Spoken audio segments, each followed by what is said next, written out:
අද හොල්මන් කතාව කාටත් වෙච්ච එකක් නෙමෙයි මට වෙච්ච කතාවක්. මට කියන්නේ මටයි අපේ පවුලේ කට්ටියටයි අපේ ළඟම ඉන්න කට්ටියට. හරිද? ඉතින් අපි හැම සැරේම යන ගමනක් තියෙනවා. ඒ ගමනේ නම කියන්න හොඳ නෑ කියලා මම හිතනවා. ඒ හින්දා මම ඒ ගමනේ නම කියන්නේ නැතුව කියන්න. ඉතින් මේ ගමන ගියාට පස්සේ ඉන්න තැන් ටිකක් තියෙනවා. අපි පඬිතුයෝ වගේ ওই තැන් ටිකේ ඉන්නේ නැතුව ඒ ඉන්න තැන් ටිකෙන් පිට තමයි ඉන්නේ. සාමාන්‍ය පිට ඉන්නත් පුළුවන්, අතුරු ඉන්නත් පුළුවන්. එහෙම එක කියන්නේ මේ කියන්නේ යුතුයම කරන්න යුතුයම ඕන එකක් නෙමෙයි. හැබැයි අපි බොන්න ඕන හින්දා චුටක් ආතල් දාන්න ඕන හින්දා පිට ඉන්නවා. ඉතින් ඒක හින්දා ඉන්න වෙන්නේ අපිට වත් වෙන්නේ සාමාන්‍යයෙන් එහෙම කරන්න හොඳ නැහැ කියලා තමයි කියන්නේ. හරි අපි දැන් කතාවට යමු. ඔන්න අපි මේ ගමන යනකොට අපේ 15ක් 20ක් විතර ලොරියකට නැගලා තමයි යන්නේ. ඔන්න පළවෙනි කියන්නේ 2022 23 නැත්නම් 2019 වගේ අවුරුද්දක තමයි අපි ඉස්ලාම යන්නේ. ඒ කියන්නේ ඉස්ලාම කියන අපි දිගටම මම උපදිච්ච දවස් මාස 3ක් ගිහිල්ලා තියෙනවා. කොටි ගහන දවස්වලත් මම ගිහිල්ලා තියෙනවා. ඉතින් මේ මගේ යාළුවෝ සෙට් එකක් එක්ක අපි යන්නේ 2019 දී. මගේ හොඳම යාළුවායි ඒත් එක්කම මගේ තව හොඳම යාළුවෝ දෙතුන් දෙනෙක්ම යනවා. ඔකට අබියව දන්න කට්ටිය දන්නවදී අබියත් ගියා. හරි ඊට පස්සේ කොහොම හරි අපි ගිහිල්ලා අපි නතර වුණ ගෙදර අපිට හෙන අඩුවට තමයි හම්බුනේ. මුළු ගේම් වගේ හෙන අඩුවට හම්බුනේ. අපි කොහොම හරි 15ක් 20ක් ගියා. පවුල් දෙක තුනක් හිටියා. අපේ පවුලයි තව පවුලකුයි තව පවුල් දෙක තුනක් හිටියා. ඉතින් පළවෙනි දවසේ අපි ගිහිල්ලා ලොරිය නවත්තලා පැය 8ක විතර ගමනක් අමාරුවට අපිට අතර බොන්න පටන් ගත්තා. ඒ කාලයක් බොන්නේ අපි චෝටීනේ. ඉතින් අපිට අතර බොනකන් ඒගොල්ලෝ හොල්මන් කතා කිව්වා. අපිත් හොල්මන් කතා අහගෙන පැදුරු එලාගෙන ඒකේ ඉස්සරහම ගහක් තිබ්බා. ඒක නිකන් මේ අර මොනවද අපි කන්නේ මසං ගහක් වගේ. හැබැයි ඒකේ මසං එන්නේ නැහැ. ඔයාලා දන්නවද ඒ කටු තියෙන මසං කොලේ වගේ මසං ගහ වගේ ගහ. ඉතින් ඕකේ යට අපි පැදුරු එලාගෙන ගේ ඉස්සරහා ගහ යට වෙන පැදුරු එලාගෙන කට්ටිය බොනකන් හොල්මන් කතා අහගෙන හිටියා.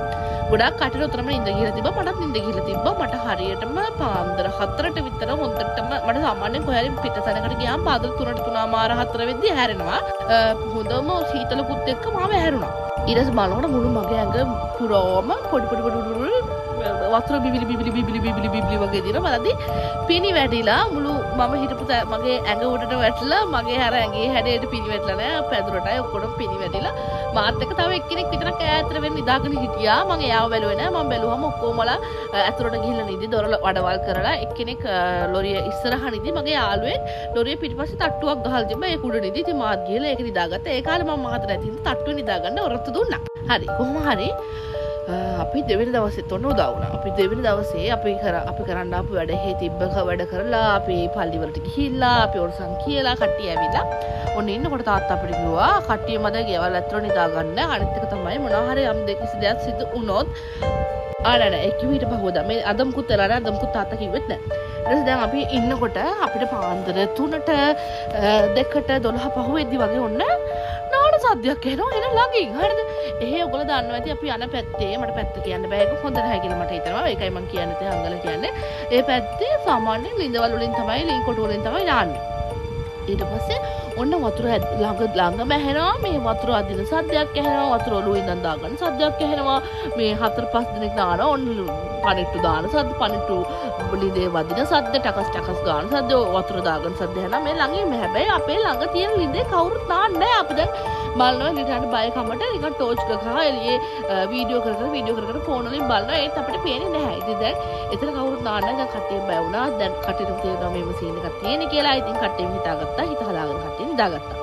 ඔන්න පහුවදා අපි තාත්තා උදේම කියනවා ඒගොල්ලෝ එළියට ගියා මස් ගේන්න ගිහිල්ලා එනකොට තාත්තා අපිට කියාගෙනම ගේ ඇතුළට එනවා. ඔන්න මොකක් හරි යම් කිසි සිදුවීමක් වුණොත් ෆෝන් බල ඉන්නත් එපා, චාර්ජර් බල ඉන්නත් එපා, ඇඳුම් බල ඉන්නත් එපා, වටින ජීවිතේනේ නගින්න යන්න කියලා. තාත්තා ලොරියත් පිටිපස්සට රිවර්ස් කරලා හරියටම දොර ළඟට කරලා ඉස්සරහට යන්න බලාගෙන තමයි නැවැත්තුවේ. අන්තිමට අපි එදා රෑ නිදාගත්තා. මොකද අපි අන්තිම දවසේ හෙින්න. ඊට පස්සේ කොහොම හරි එදා දවසත් කිසිම ප්‍රශ්නයක් නැතුව එදා සද්දයක්වත් බද්දයක්වත් ඇහෙන්නේ නැතුව මේ අපි නිදාගෙන නැගිට්ටා. අපිට මෙහෙන් සද්ද බද්ද ටිකක් ඇහුණා. හැබැයි මහන්සියට ආරවම කොටම හොඳට නිින්ද ගියා. ඉතින් පහුවදා අපි දැන් එනකොට අපිට මග තාත්තා අපිට කියනවා ඒ කොටි කලබල කාලේ ඔතන තිබිලා තියෙන්නේ අපේ යුද හමුදා කට්ටිය හිටපු කැම්ප් එකක්ලු. මේක බය හිතන එකක් වගේම හරි දුක හිතන කතාවක්. ඉතින් එතන ඉඳලා තියෙනවා අපේ යුද හමුදාවේ කට්ටිය නතර වෙලා 14 දිනක් හෝ 12 දිනක් හරියටම ගාන දන්නේ නැහැ මම. ඉතින් ඒගොල්ලා එදා කැම්ප් එකක් වගේ එතන නිකන් ඉන්න තරක් වගේ තමයි හදලා තියෙන්නේ. ඉතින් එතන 14 දිනක් 12 දිනක් ඉඳලා තියෙනවානේ. මෙයාලා දවසක් රැ නිදාගෙන ඉන්නකොට උතන වටලලා ඒගොල්ලන්ට ඒගොල්ලන්ට ගහලා මාරලා මොන හරි කරලා මරලා එතන තමයිලු අර අපි පැදුරු දාලා තිබ්බ තැන එතන බිම තමයිලු වලලා තියෙන්නේ. හරිද? ඉතින් ඒක යුද හමුදාවේ කට්ටියද සිවිල් වැසියෝද එහෙම දන්නේ තාත්තලට ආරංචි වෙලා තිබ්බේ අර විදියට මේක ඇත්ත කතාවක්ද බොරු කතාවක්ද දන්නේ අපි දන්නේ මට අපිට ඇහුණ සත්‍ය ටික විතරයි මොකද 17 අපේ හිටිය 7-8 දෙනෙක් ඔක්කොටම ඇහුණා ඒ නැකිట్లా හිටපු 7-8 දෙනාට ඉතින් එතන තමයි අපි පැදුරු දාගෙන ඉඳලා තියෙන්නේ හැබැයි අපිට කිසිම දෙයක් කියන්නේ අපිට හතරක් වුණේ නැති හින්දා අපිට ඒක බයක් දැනුන්නේ නැහැ ඉතින් ඒකින්ද අපි ඊළඟ සැරේ හිතාගත්තා අපි ඒ ගෙදරටම තමයි යන්නේ කියලා. ඉම්කද එතන හරි නිස්කලංකයි සද්දපද්ද වුණා කරදර වුණාට එදා බය හිතුණාට අපිට පස්සේ කාලෙක හිතුණා එතනම හොඳයි කියලා අපි යනකොට එක්කෙනෙක් කියලා තිබ්බා ඕකෙන් ලාභ ලැබුවේ කියා කර හොයාගත්තා නම් හොයාගත්තේ ඒ සීසන් එකට විතරයි කට්ටිය එන සීසන් එක විතරයි. ඔතන කාටවත් කුලයටවත් ඉන්න බෑ මේ ඉන්න බෑ කියන තමයි කිව්වේ මම කර හේතුවක් හින්දා වෙන්නේ නැතිනේ ඉන්න බෑ ඒ හින්දා සීසන් එකට විතරයි කියලා. ඉතින් අපි යනකොටත් ඒගේ වහන දාලා ගරා වැටිලා ගස් වැවිලා අර ලස්සන තිබ්බ මේ රින් හරිය ගන්න දෙයක් නැතුව ගිහලා ඔහොම තිබ්බා. ඊට පස්සේ ඕන මේ දෙවෙනි අවුරුද්ද ගැන කියන්නේ. ඒ වෙච්ච අවුරුද්දට දෙවෙනි අවුරුද්ද අපි එහෙ යනවා කියලා තමයි හිතාගෙන ආවේ. ඊට පස්සේ අපි මේ ගියා වෙනම තැනකට. එදා රෑ වෙලා අපිට තැනක් හොයාගන්නත් නෑ. අපි තාත්තගෙන් කන්ටැක්ට්ස් තියෙනවා උල්ලන්නේ නෑ හොයාගන්න ඕනේ නෑ කියලා යනවා. ඊට පස්සේ කිල බැලුවම කන්ටැක්ට්ස් උත් නෑ කෝල් කරපුවම ආන්සර් කරන්නෙත් නෑ. මිනිස්සුත් නෑ උනුත් බැලලා. ඉතින් අපේ තාත්තයි කන්ටැක්ට්ස් වගේ තමයි. දැන් එයා හොයාගන්න අපේ තාත්තා සුපිරි. එයාට උඹට තැනක Google Map එක නැතුව උනත් යන්න පුළුවන්. එයා කරලා තියෙන ඉස්සර කාලේ හයර්ස් ඒත් එකම ස්කූල් සර්විස් ඒකින්ද එයා මාර ඩ්‍රයිවිං පර්ෆෙක්ට් ඒ වගේම එයාට මාර නොලෙජ් එකක් තියෙනවා පාරවල් ගැන. මෛත්‍රී කිව්වම කට්ටිය දන්නවා ඉතින්. හරි. ඊට පස්සේ කොහම හරි අපි ගියාම අපිට තැනක් හම්බුණා. තාත්තා හොයාගත්තා. කෙනෙක්ට කතා කරලා එයා කිව්වා රූම් එකට 5000ක් දෙන්න කියලා. සාමාන්‍යයෙන් අපි කට්ටියව එකට යන්නේ අපි තාත්තා ගොඩක් අපේ වටපිටාවේ කට්ටිය පොඩි ගාණක් එකතු කරලා අපි තාත්තගේ ගාණ වගේ තමයි එකන් යන්නේ. ඉතින් මේ අපි තාත්තා ලොකු සල්ලි දෙන කෙනෙක් නෙමෙයි. හැබැයි එයා හරි හොඳයි. ඊට පස්සේ කොහම හරි මේ අපි කට්ටිය ගියා. ඊට පස්සේ 5000 තිබ්බ රූම් එක ගත්තා. රූම්ස් කියන්නේ මේ ලක්ෂරි රූම්ස් නෙමෙයි. හලෝ ඒ රූම්ස් වල ඇත්තටම කිව්වොත් ඇඳක්වත් නැහැ. පැදුරු අපි දාගෙන අපි හදාගෙන එහෙම නිදා ගන්න ඕනේ. හරියට ලයිට්වත් නැහැ. අපි හිටපු කාමරේට ලයිට් තිබුණෙත් නැහැ. එළියේ සාලේ තිබ්බ ලයිට් එකෙන් පොඩි එළියක් එනවා. ඉස්සරහ ලයිට් එකක් තිබ්බා. වොෂ්රූම් එකට ලයිට් එකක් තිබ්බා. එච්චර තමයි. ඉතින් දැන් ඒ උනට පට්ට ආතල. හොඳේ මේ ගමන් පට්ට ආතල අපි කට්ටිය ඔක්කොම 15ක් විතර හිටියා. ඔක්කොම නිදාගත්ත එක කාමරේ. එහා පැත්තකට එක පැත්තකට පැදුරු දාලා මේ පැත්තට පැදුරු දාලා මේ පැත්තේ කොල්ලෝ කෙල්ලෝ සෙට් එක යාළුවා අරුමුන් ටික වැඩි හිටියෝ ටික එහා පැත්තේ පොඩි හිටියෝ ටික එහා පැත්තේ වැඩි හිටියෝ ටික එහෙම. දැන් අපි කට්ටිය රෑ තිස්සේ කියව ඉඳලා ඔය ෆෝන් වලින් එක එක කතා බල ඉඳලා කට්ටියම ඉඳලා වැටුනේ.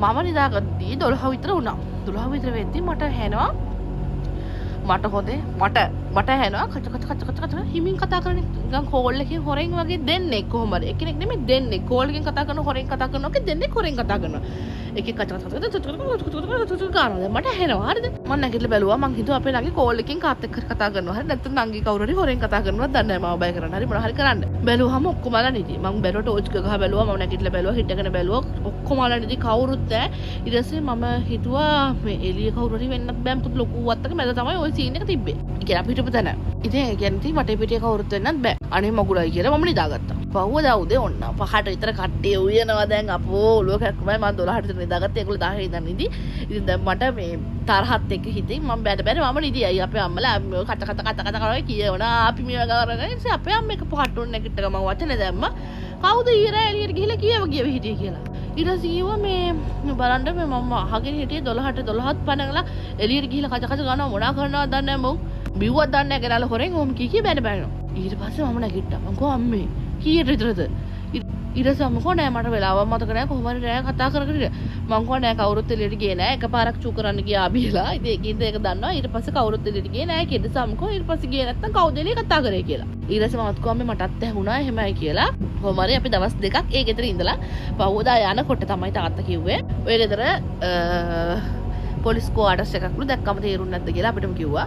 ඇත්තට මේ ගෙදර තිබ්බේ මෙහෙමයි. අපි යනකොට මට බය හිතුණා දැක්කම ඉස්සරහා මේ මර පරණ ගෙවල් වල මෙහෙම තියෙන එහෙම කැලලක් තියෙනවා. එතන පොඩි ලයිට් එකක් කැඩලා වගේ තියෙනවා. ඇතුළට යනකොට සාලේ තියෙනවා. ඊට පස්සේ සාලේ ඉවරනොත් එක වොෂ්රූම් තියෙනවා. මේ සාලේට මෙහා පැත්තේ කාමර දෙකක් තියෙනවා. ඒ කාමරේක තමයි අපි හිටියේ. මේ පැත්තේ කොරිඩෝවක් තියෙනවා. කාමර පහ 10ක් විතර ඔබ දිගට තියෙනවා. ඉතින් ඒකත් ඒ කාලේ පොඩි ගහපු සීන් එකක් තියෙන. එතන ක්වාටර්ස් එකක් පොලිස් ක්වාටර්ස් එකක් තිබිලා තියෙන්නේ. ඉතින් ඒකත් එක හොල්මන් කතාවක්. ඒක මට වෙච්ච එකක්. මම සාමාන්‍යයෙන් විශ්වාස කරන්නේ නැහැ. එහෙම හින්දා මම එදා නිදාගත්තා. හැබැයි හරියට බය වුණා නම් පපියව මාරු හැදෙලා මම මැරිලා. එහෙනම් අද වීඩියෝ එකේ එච්චර ආයෝක වෙච්ච අපිට වෙච්ච කතාවක්. තව කෙනෙක් දාලා තිබ්බා. එයාට මල් ශාලා 3ක් තියෙනවලු ඒක වෙච්ච කතාවක්. ඒකත් මම කියන්නේ. ඒක මම කලින් අහලා තිබ්බින්ද කිව්වේ නැහැ. මට මතක නැහැ ඒක මම කිව්වද නැද්ද කියලා. අනිත් ඒවා කියන්නම්. එහෙනම් බයි. ෆලෝ කරලා තියාගන්න.